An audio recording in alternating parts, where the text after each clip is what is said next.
Welcome කියලා පිළිගන්න මෙතෙන්ට කුල් channel එක තව අතලද අද වීඩියෝ කතා කරන්න ඔයගොල්ලෝ කම්පියුටර් මේ විදිහට ඩෙස්ක්ටොප් එකට කැලෙන්ඩර් එක දාගන්න කොහොමද කියලා ගන්න කලින් මතක කරගන්න පළවෙනි සබ්ස්ක්‍රයිබ් බටන් මාව සබ්ස්ක්‍රයිබ් කරලා දාගන්න කියලා එන අපි එඩිට කතාන කරන් වීඩියෝ එකට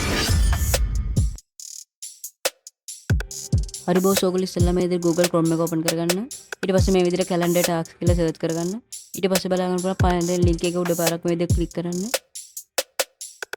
ඊට පස්සේ බලා ගන්න පුළුවන් Windows Mac මේ වගේ තුනකට තියෙනවා ඉතින් ඔයගොල්ලෝ මෙතන Windows කියන එක පාරක් ක්ලික් කරන්න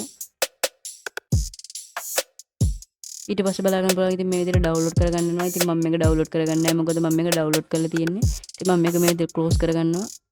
ඊට පස්සේ බලා ගන්න පුළුවන් zip file එකක් තියෙනවා. ඉතින් මේක එක්ස්ට්‍රැක්ට් කරන්න. ඉතින් මේකේ password එක 1 2 3 කියලා මේ විදිහට දෙන්න. ඊට පස්සේ මේ විදිහට okay කරන්න. ඊට පස්සේ බලා ගන්න පුළුවන් ඉතින් මේ විදිහට පොඩි setup එකක් ඉතින් ඔයගොල්ලෝ බලා ගන්න පුළුවන්. ඉතින් මේක මේ විදිහට open කරගන්න. ඊට පස්සේ බලා ගන්න පුළුවන් ඉතින් මේ විදිහට install කියලා තියෙනවා. ඉතින් මම මේක install කරගන්නේ නැහැ. මොකද මම දැනටමත් මේක install කරලා තියෙන්නේ. ඊට පස්සේ බලන්න පුළුවන් ඉතින් calendar task කියලා මේ විදිහට app එක ඔයගොල්ලෝගේ desktop එකට ඇවිල්ලා තියෙනවා. ඉතින් මේක මේ විදිහට open කරගත්තෙන් බලා ගන්න පුළුවන්. ඉතින් ඔයගොල්ලෝ බලා ගන්න පුළුවන් ඉතින් මේක දිනේ මේ විදිහට වැඩිලා තියෙනවා. ඉතින් මේක ඔයගොල්ලන්ට කැමති විදිහකට customize කරගන්න උනත් පුළුවන්.